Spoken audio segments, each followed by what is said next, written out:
pause for a second Yeah, and maybe course. take some questions from the room because the stream might just take a little while to Yeah, get up and... absolutely. Any questions, guys, thus far? I have a question. Mm-hmm. Because I got CD Yep. and I've been working since, let's say, 5 years in the kitchen. So Mhm. what should I do? Okay. I mean, should I just leave it, the information about the Mhm. IT in the room screen in my CV? Okay. When was the last time you worked in IT? 5 years ago. 5 years ago. Okay. Here's how I would frame it in your particular case, because this is different for every person. What I would say to you is, because you moved to the UK, use that to your advantage and say, I moved to the UK, I wanted to adapt, I wanted to make sure I knew really good English and all the rest of it, and I wanted to update my IT skills. I used it as a chance to update this and work on my English. In your case, I would say that's a really good way of framing it, because that way they don't think that, oh, he's dropped out of the industry, because you haven't. You've just moved countries and stuff. So that would be the best way to approach it in your particular case, I would say. And let me know if you want any help with actually writing that on the CV. Okay,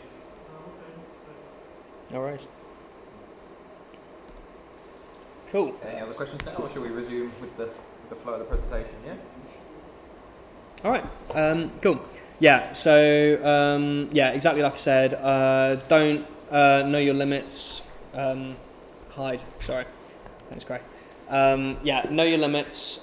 Basically, might be a controversial way of doing it. But if you think like, would you speak to like someone maybe that you're interested in dating that way? Then probably don't do it. Like, for example, like, don't call them at weird times. I've had candidates call me at 2 a.m. Don't follow up more than twice. Like, don't follow up more than twice. It gets creepy. Sometimes recruiters don't get back to you, and that's rubbish, but it's a blight on the industry, but unfortunately it happens. You'll just get a bad name for yourself if you follow up, and whatever you do not send an angry message, because sometimes the recruiter hasn't got back to you and it's not their fault. That's happened to me before, because I've either been on holiday or I've been waiting for an answer from my boss, and I've had a couple of times really nasty personal messages from candidates. I don't think anyone in this room would do this, but no matter how upset you are, no matter how stressful you find a job, do not do this, because HR and recruitment professionals, we were all on Slack channels together, and we literally had a channel for sharing angry messages that we got off candidates, and blacklists of candidates not to work with. Whatever you do, guys, just go out on a run, like walk the dog, get a McDonald's, just do something to like de-stress. Just don't take it out on a recruiter, because it will backfire spectacularly. Here's the other thing that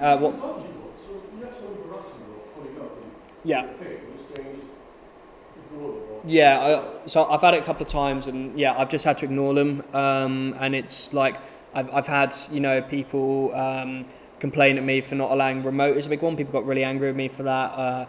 I had a guy say that I don't want to give out too much information, but the guy said something along the lines of like, oh, I'm too much of an alpha male to work for your company, and I laughed at him because I couldn't help I laughed because I couldn't help laughing when he said it, and he got really angry with me, and like, it's you have to be you just have to be super careful with that sort of thing. And I don't think anyone in this room would behave like that, because we're all very nice people. But what I'm saying is, if you're upset, and job hunting can be a really stressful time, and I really sympathise, and that's something I also want to explain. Like, we're all in this together.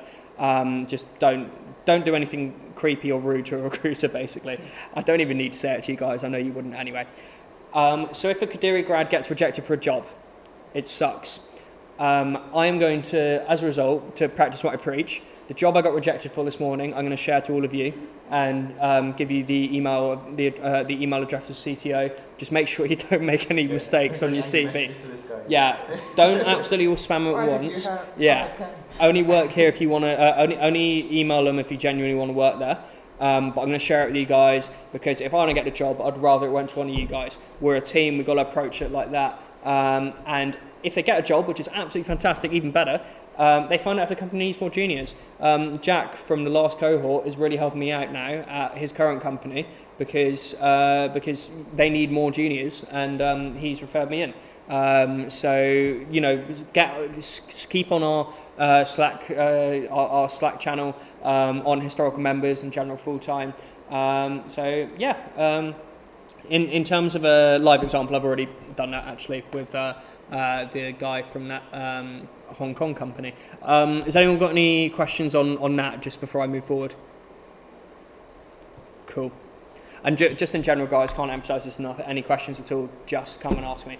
Okay, let's find the badly advertised jobs and let's backdoor an ATS, an applicant tracking system. So every HR department worth their salt has one of these. It's where you can keep track of of employees and recruitment processes. There are loads of different ones out there, but this is how I would do it. So some of them are actually indexed, and Workable is one of the biggest ones in London. This is why I love Workable, because Workable has something that most people don't actually know about, jobs.workable.com. This is a this is a thing where you can actually search every single careers page in the world that uses Workable. And Workable is one of the biggest career page providers in the world. So I can search software developer in London, 1,193 jobs. And these won't be on Indeed and that kind of thing. It's a great result, and it doesn't just work for London, because I know not everyone here wants a job in London. Let's say Paris. Less, but it's still 138. Like, these are not things that people are going to find. And also, Work was great for finding remote jobs. I'll touch on that later. So that's a really easy way of doing it. Other ones like JobVite and Greenhouse are the big ones. They don't have one. They don't have like an exploit like that. So what I would do is I would install a Boolean Chrome extension like this, and I do so you can X-ray search all these sites, but I'm not going to at the moment. I can't guarantee this will work. Probably should have had these tested, but it's more interesting to do it like this. Okay, cool. 6,130 people using JobVite, and you can find out all kinds of jobs from here. So go on here. So Justice Digital, the Ministry of Justice. So if you're interested in bringing down the hammer of justice via a computer, you can do that, which I think would be quite an interesting job. So that's actually something quite interesting, guys. Government has a reputation in general for being quite behind the times, but actually right now the government is really doing a good job in modernising their software development technologies, and they're a fantastic place to get a job. So definitely don't overlook the government departments. They might not be able to pay as much, but you can bet you're working on some very interesting projects. And it's not political in the sense that, like, you know, if you don't like the current government, it's not like you're working. It's not like you're working to implement their policies. It's you're designing systems to help people. So that's definitely worth looking at. There's also some smaller job boards. One I really like is Angel. So Angel, again, is quite industry specific. So you can create a little profile on here. I wouldn't even bother doing that. It's mostly sales candidates that do that. I am, for some reason, still in my old company's administration thing, so I need to message them and tell them that's not the case. So what I've got here is a filter for software engineer jobs in London paying less than 50k, because let's be honest, no one's paying us more than that. And then that filters out. It's quite an effective way of filtering stuff out. So I can run a search on that, and we can see companies like this, find out some more information. And again, I wouldn't apply directly through this. What I would do is look at this, look at this guy who is who's the founder. He'll have his details on there, and you can message him directly. Angel's really good at collecting the links, so you can go on their LinkedIn and then find out more about it through there. So definitely recommend Angel as a tool to use. Working startups is another decent one. I mean, it's a job board, honest work. These smaller ones that startups tend to advertise on because they have more friendly deals. Careers, indexing careers page, basically doing what I was doing there. So I could do, again, this kind of thing where I'm basically going through the back end of indexing websites, so we can see all these companies that are hiring software developers. So some big media companies like The Guardian. Then there's these smaller companies, these Acturus, which is quite a high growth one. And you can see that we have 74,000 results. So that can keep you super busy. You can emphasize more on it. So for example, I can say fintech as well. If anyone wants a hand working with that Chrome extension, let me know. So that makes it even smaller. So I can find out more that way, and narrow down my search into what I'm particularly interested in. So yeah, a nice way to do that is going through Bull as well. You can go after CTO. So why would I go after CTO? There's a number of reasons. First off, you're going to get on their radar early doors, and if the hiring manager has you on their radar, they will push the internal recruiter to hire you because they don't like recruiting. It's the least interesting part of their job. So that's why I recommend going after CTO. In general, this is your priority stack. Internal recruiter and CTO, I would actually put them kind of equal. Then go after CEO, head of engineering, lead developer, office manager, then a generic careers email. Really try and avoid these. You may as well submit your CV into a black hole. So that's what we're looking at. So if we're going after CTO, here's a nice way I'd recommend doing it. Back in the day before this Chrome extension came out, we had to do this manually when I were your age. So here's what I'd do.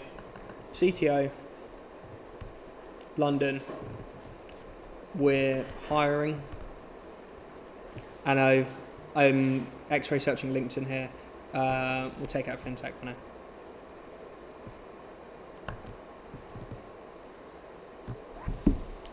$99,000 results. Let's double verify that that they're definitely located in London and don't just have some mention of it by putting UK. 38,000 results. Oh, I know him. I need to message him. He's a really nice guy. But yeah, so we've got all these people that we can speak to. Like there's literally 38,000 people. As long as you keep working methodically, tailor it to a decent amount, then you're not gonna have any issues there. So now I'm going to go through some frequently asked questions. First, I'm just going to get water. So the first list is salary.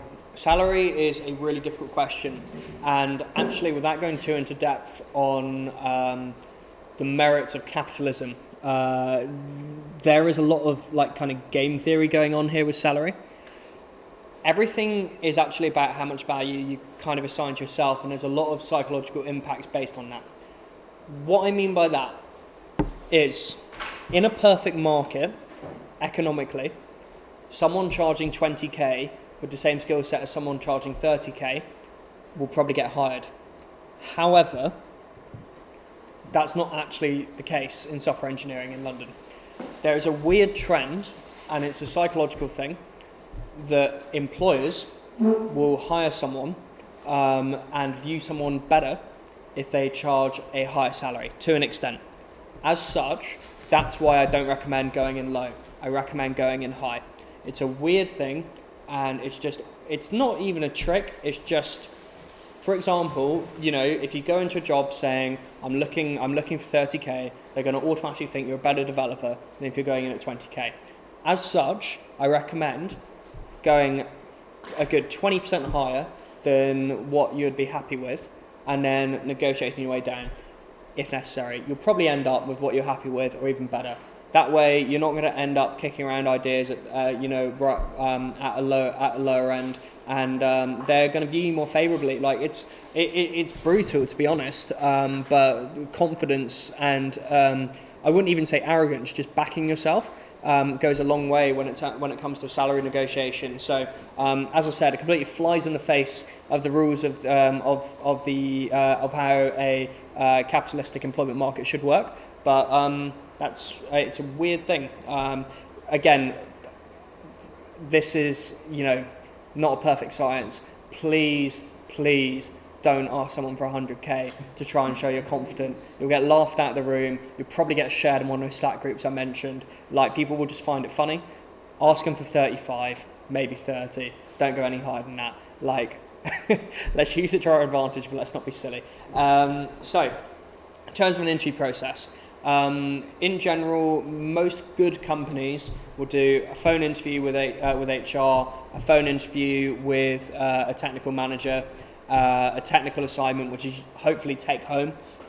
So you do it at home, you get maybe a week to do it, and then on site where maybe you go through the technical assignment with them. That's the typical one, that's the optimum one.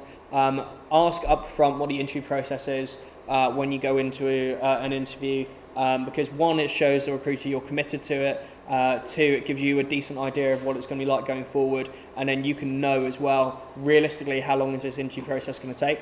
I was actually talking with my girlfriend last night about this, because she got a new job about 3 months ago, and she was saying, like, actually how so many good companies, for her, she had to drop out of their interview process because their interview process was too arduous, took too long compared to other interview processes.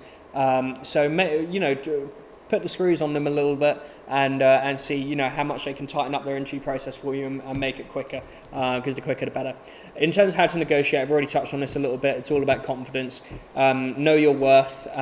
Don't give away the other companies that you're interviewing with, but use them to your advantage. Don't lie, but explain the top level benefit of each one. Everyone has a different thing that matters to them, and you can use them as bargaining chips.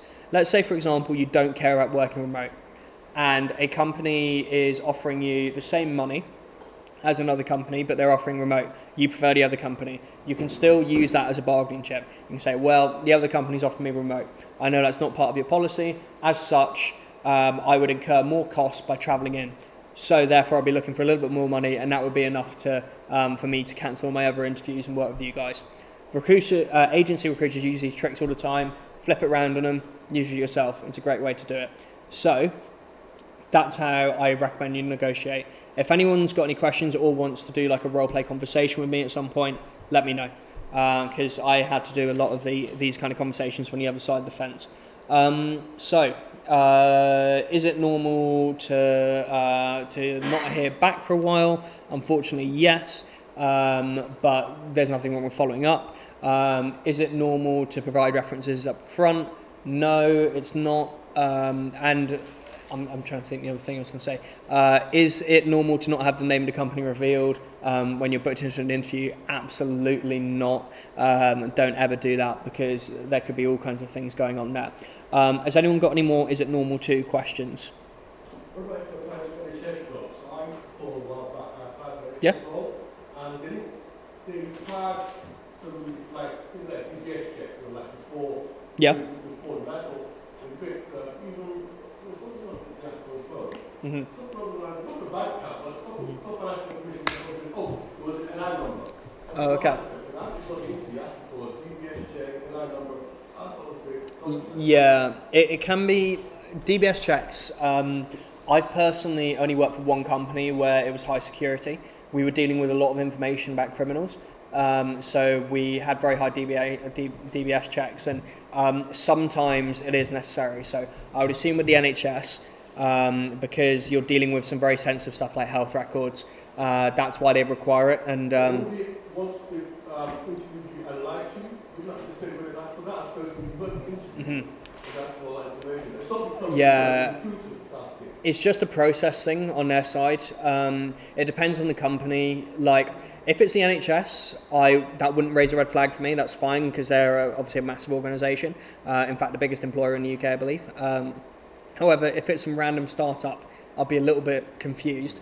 That being said, you're always applying for a DBS through a government website, I believe, so you shouldn't have any issues. I wouldn't worry too much about it.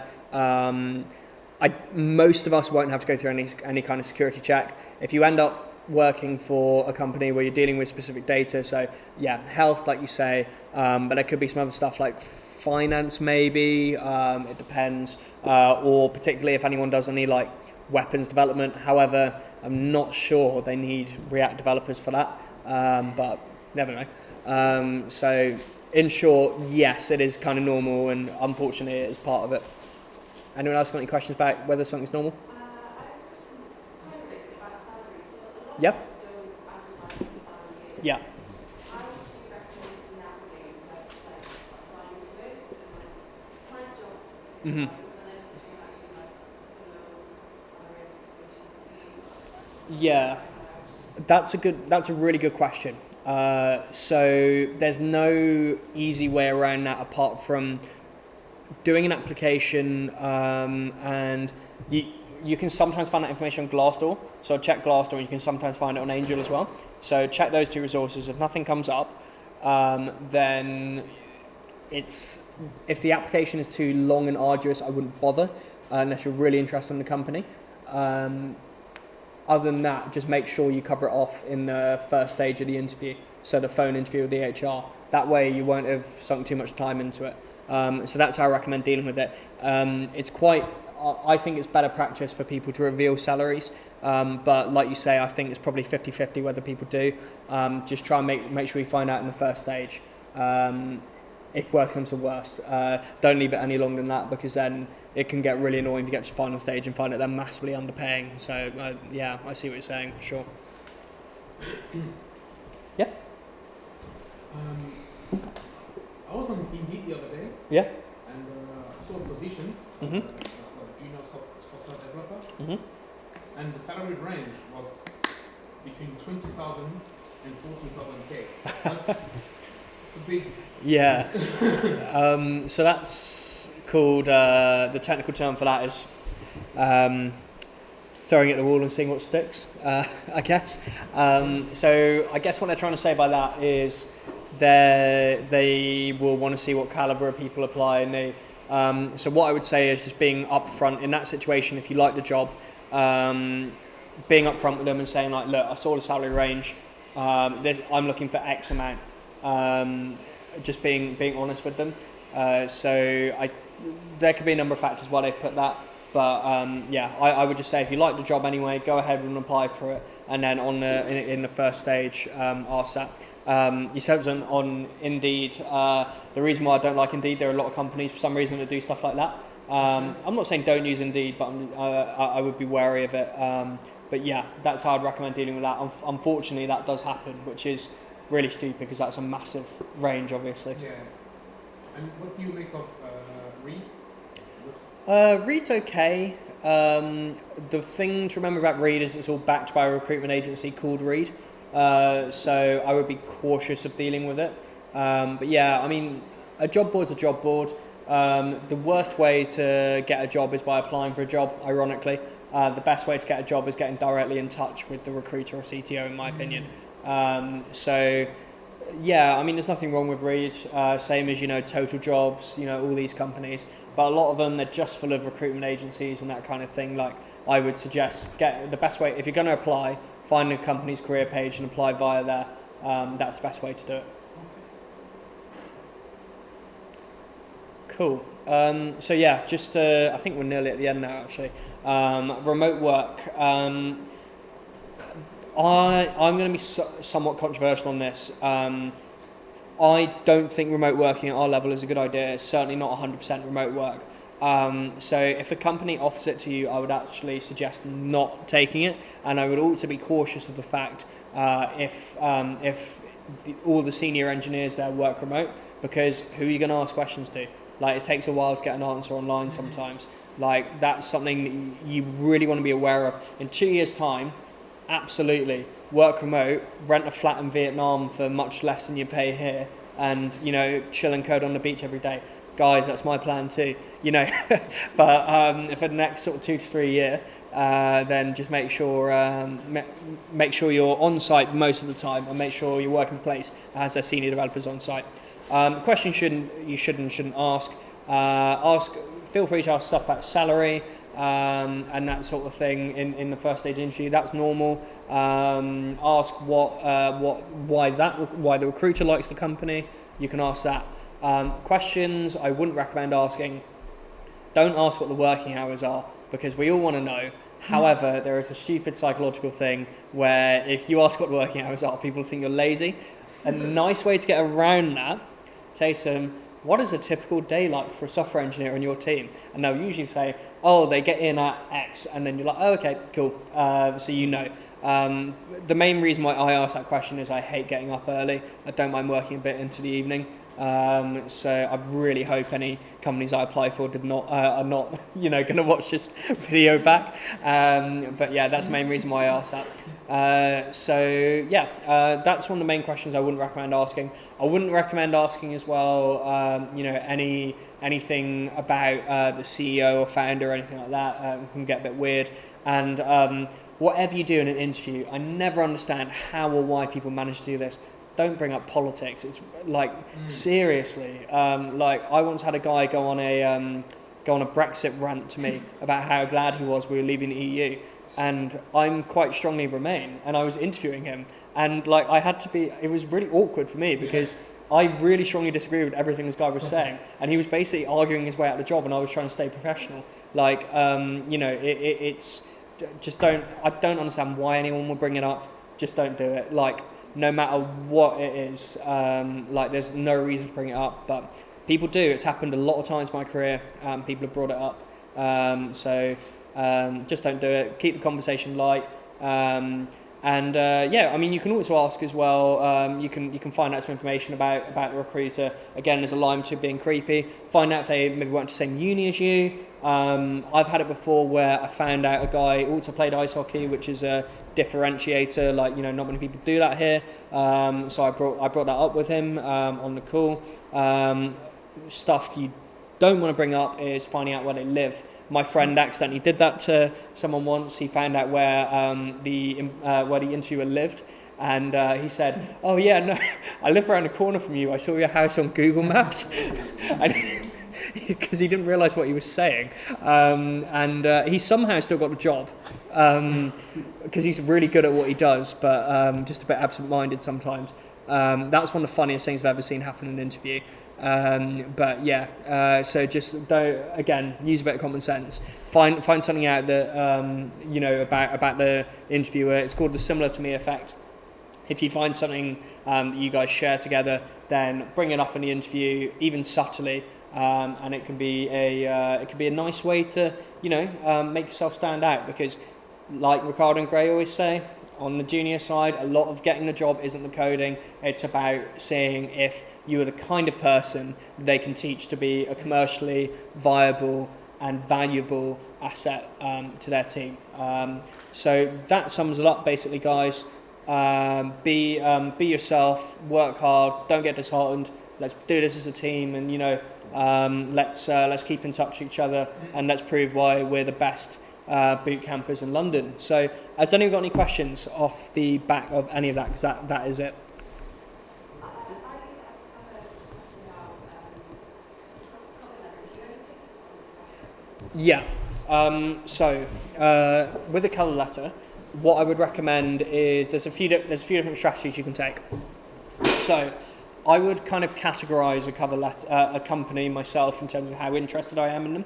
So I would always write some form of cover letter if the option's available to me. And that cover letter can literally just be an email with your CV attached. So it doesn't need to be a huge formal thing. You don't need to write dear sir or madam or anything like that. Certainly not in tech. What I would say is I would have some kind of template of a cover letter with different variables that I change. So what that doesn't mean is using the same cover letter and copy and pasting the name of the company in. What that means is, for example, it would be, hello, hiring manager. My name is Cameron. I'm a MERN-stack developer. I used to be a recruiter, XYZ. We can reuse that. I saw company X on LinkedIn. and I really liked XYZ about the company because XYZ. I saw that you use this tool, Tool X. Tool X is interesting to me because of this, and this. I really hope that you like my CV, and please, if you have any doubts or questions, don't hesitate to get in touch. I'm available to start a job in the new year, and I can interview immediately. Thank you, kind regards. That's what I would say. And if you guys need me to review a cover letter, just let me know.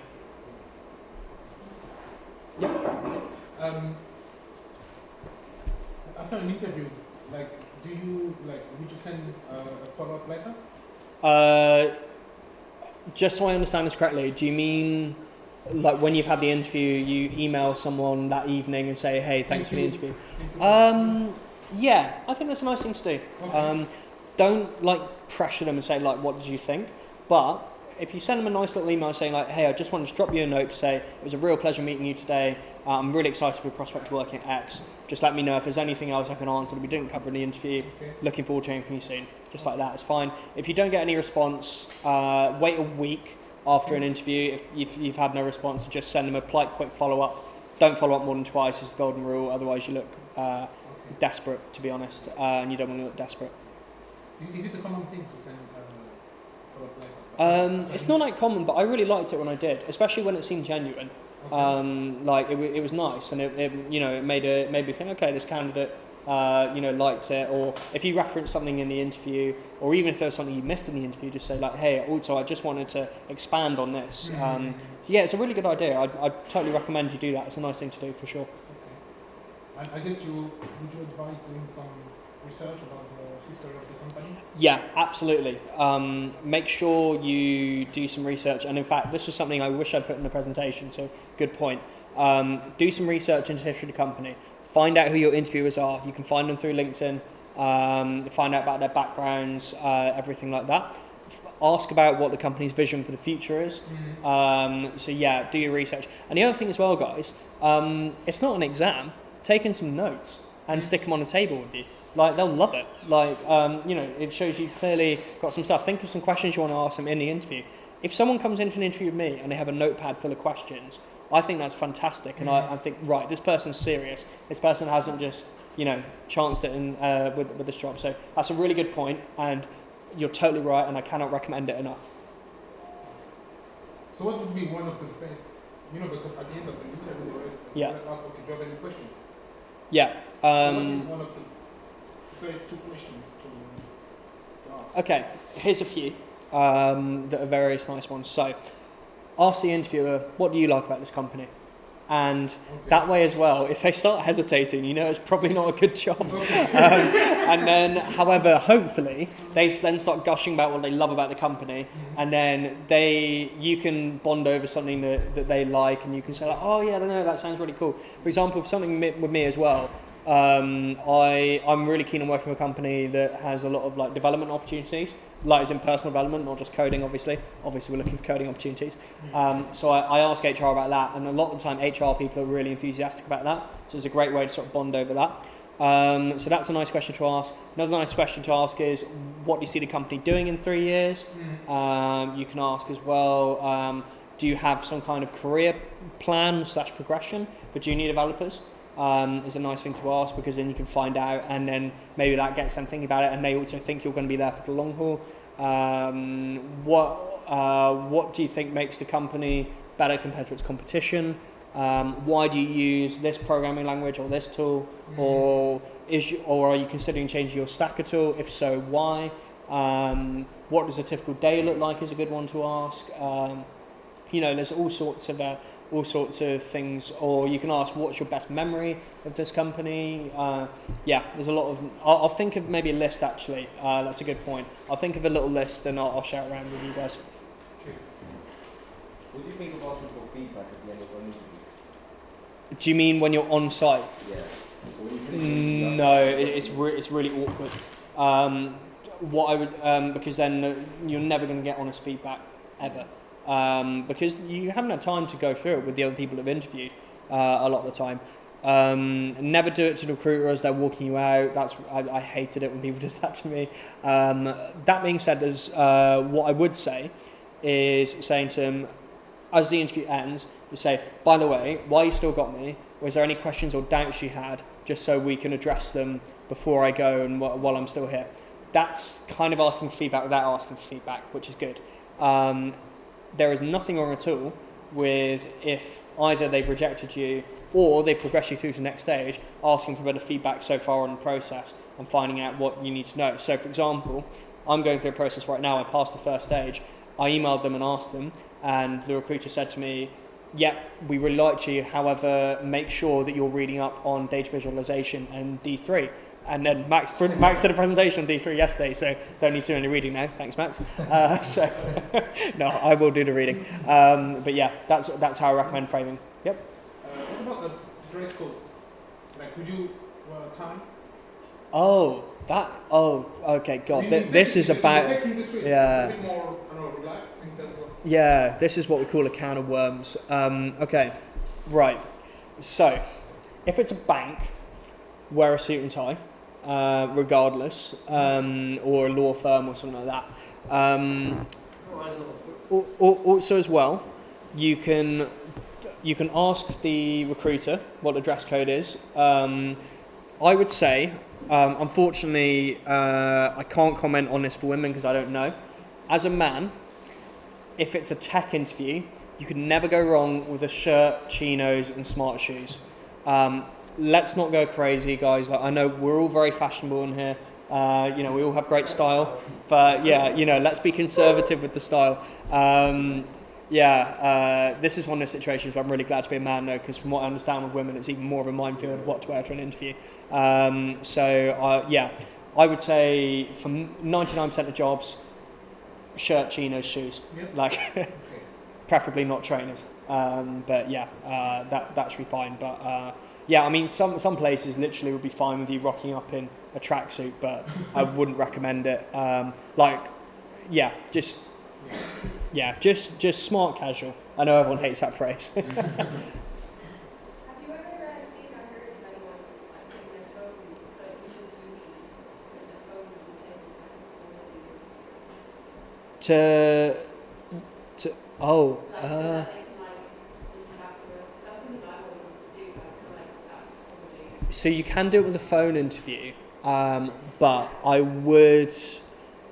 don't know, I wouldn't do it in an on-site interview, unfortunately. It's a nice idea, and while I personally wouldn't be that opposed to it when I was a recruiter, I think most people would be, or they would be a bit concerned. There's like all this stuff about GDPR, and particularly if it's a higher security place. Like, for example, my old job, I wouldn't have had a problem with it, but we were processing quite sensitive data, so I had to be very careful about people recording. So phone interview, maybe.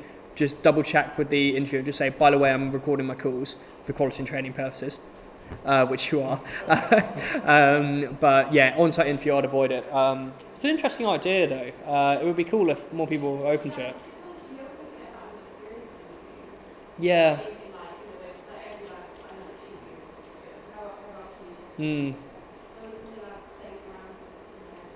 It's difficult. Yeah, it's a good idea, but I unfortunately, I just don't think people would be okay with it, unfortunately. Phone interview shouldn't be an issue, though. It seems very strange because a lot of interviewers, they have to keep records of all the interviews. So they have to either have someone there sort of writing down or talk about exactly, they have to do that for legal reasons. So why they can't share some of that with the actual interviewees, I don't know, it would be nice, right? But, you can always ask for feedback, but they can't, it's not the same, And I certainly wouldn't do it discreetly, right? Don't put your phone there.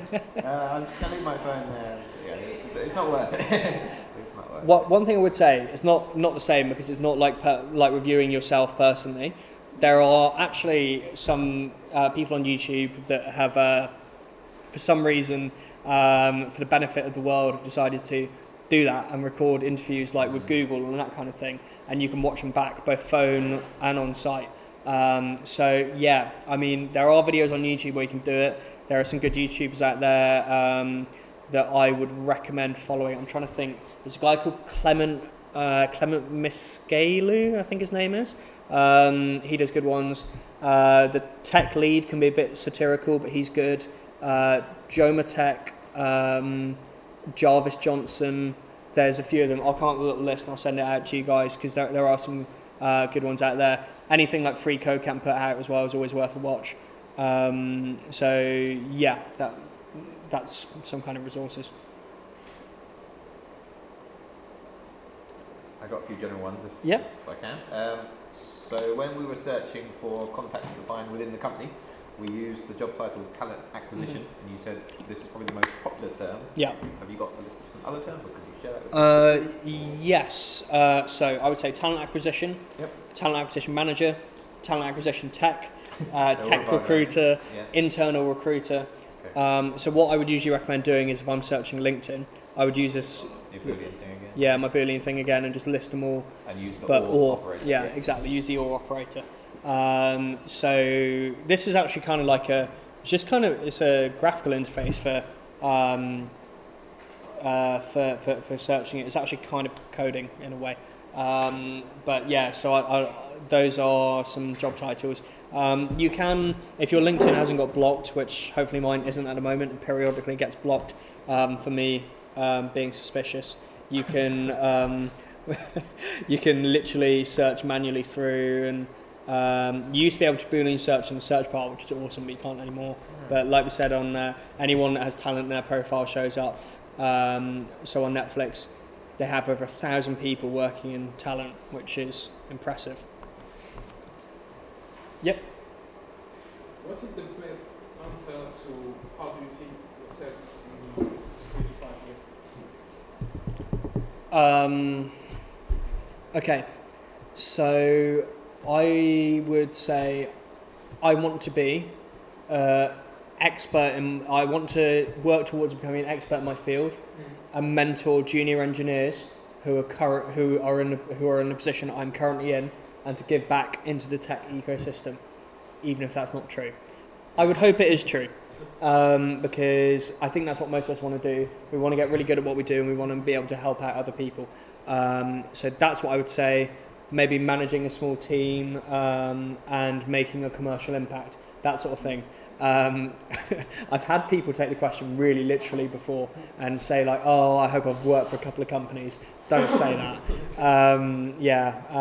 Or, saying like, I even had someone take the where part really literally and say, I want to move to America. And I was like, okay, cool, but that's not what I'm asking. But yeah, that's how I recommend answering that. Okay. But like, what's behind the question? Behind the question, they basically want to find out what your career ambitions are. It's a bit of a rubbish question because 5 years in software development is a long time, but everyone will ask that, or they'll ask a variation on it. What they want to find out is what your career aspiration is, whether you want to be a manager or not, and how they can use you as you progress through an organisation. That's what's behind the question. That one's not? No, I mean, I can ask you, so it's better to find some recruiter, yes, on LinkedIn and ask him. An agency or internal? I don't know. I mean, is better to find the recruiter or to send email to some? I would say it's usually better to send an email if you can. If you can find their email, send it. And the agency recruiters, if they've got something good, they'll come to you anyway. So don't worry about agency. But the internal, find the email is quite a nice way of doing it, or LinkedIn. They don't mind. They're just happy to hear from candidates. I mean, is better to ask the recruiter to find a job or to search like I see some advert for the job and I'm sending the email. Yeah, do the second thing. Don't ask the recruiter to find a job for you. Okay. No. I can't remember this was in part of the thing that we streamed or not. The work all thing, was that in the stream or was that? I'm not sure. Oh, no, I think it's in the stream because there's nothing like dodgy about it. It's That's just fine. So jobs@workable.com. I missed a little bit the purpose of it. So is that to find applicant tracking systems within companies? Yes. So Workable is a massive recruitment software, and it's particularly used in London, which is great for us. So what this does is this indexes every single Workable careers page, so you can search more on here. I have a friend that works for Workable, so she told me about this. I assume it's supposed to be publicly available because it's on here. But she sent it to me, and I've used it quite a bit since. So 1,200 software developer jobs can't really go wrong. It's a great resource, and the companies on Workable tend to be, the typical company uses Workable is a cool startup. So I would say most companies on here are definitely worth speaking to. It might skew towards slightly more senior jobs, but again, nothing wrong with that. You can always just speculatively send a CV to the managers there. Did you have one, Joshua? Yeah. Because you mentioned a mistake that you made Yep. when you applied for. Yeah. What was it exactly? I was a student at Kadiri between October 2019 and December 2020, instead of October 2019 and December 2019, and I got my CV rejected because of that. And you know what? Fair enough. Like, if they're looking for a good coder, they're looking for someone with attention to detail, and it was the third line of my CV. It's not great. So fair enough that they rejected me off the back of that. Like, obviously it sucks for me because I feel like I could do the job, but at the end of the day, he's got a lot of junior CVs to sift through, and if I'm going to make a mistake on the fourth line, he's going to put me in a no. So make sure you're doing it. Get your partner, your mum, your dad, your brother, your sister, your cohort people to review it for you. Don't send one out you haven't reviewed yourself. Install Grammarly. Do all these things. Just make. Don't do what I did. I got two more. They're a bit leading questions and Yep. possibly opinionated, but so firstly, how important are your number of connections on LinkedIn? It's about the quality of connections. So I have, I would say first off, make sure you got like over 100 connections, otherwise it's going to look a bit dodgy. So I've got 6,692. I've trimmed that down. I used to have about 20,000, I think. So it's you can actually list all your connections here, which is just helpful in general actually, and you can filter them. So for example, if I want to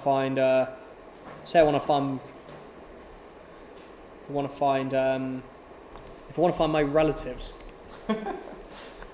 I can do it. Or people with the same surname. There's my dad, there's my mum, there's my granddad, there's my brother, there's me. Your granddad's on there. Yeah, my granddad's on there. It's the International Business, Trade and Finance. So most nondescript job title. Maybe I should teach him. It doesn't matter that much.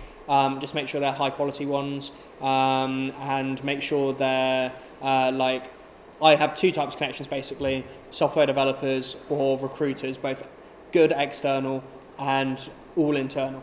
I wouldn't bother with bad external because they'll just spam you with someone literally. God, ceiling's about to fall in for those streaming. I've had people message me saying Cam, you look like a really good senior DevOps engineer. We need you to lead the team at this tier 1 investment bank. So messaging back and saying look, that bank's going down if you let me in charge of the DevOps team. Let's be real. Basically I would say the number as a whole doesn't matter, but it can be indicative of a number of things. Cool. So would you suggest that the people in this room therefore at least connect with each other on LinkedIn? Great, I couldn't agree with you more. Okay. Yes. Especially if they need to build up number of connections and they're quite new to LinkedIn and stuff like that, yeah? Yeah, guys, absolutely connect with each other on LinkedIn, and even better, let's write each other endorsements. Let's not all individually do it for each other because that's going to look a bit dodgy, but each couple of people pair up, or maybe let's get a couple of endorsements from each person on the bootcamp, just saying I work with Nick. He's a really nice guy to work with. He's working on a cool football app. He's great with APIs, and he's always interested in learning more. For example, it doesn't have to be long. I'm not trying to show favoritism now. I'm just looking at you. But yeah, as an example, I'll write that for you. So that's what I'd say. It's a nice thing to do. People like seeing that. And it's not just this cohort as well, right? Kadiri is a growing community, so we've had, 7-8 cohorts already? So that opens up about 200 people, plus people on the platform possibly. Yeah, so there's quite a few connections there that you can reach out to if you need. And the other one little can of worms that I'll go for, so search term used, mainly software engineer. Does it matter on the search term for when you're going for these jobs? What would you suggest? I would make sure you're doing everything. That's a really good point. I think I was subconsciously defaulting to software engineer. software developer, software engineer, full stack developer, full stack engineer, web developer. Guys, it's so tedious, I know, but you've got to do it. Have a checklist and repeat that checklist each time you're searching, and do that because they're all listed on different things. Yeah.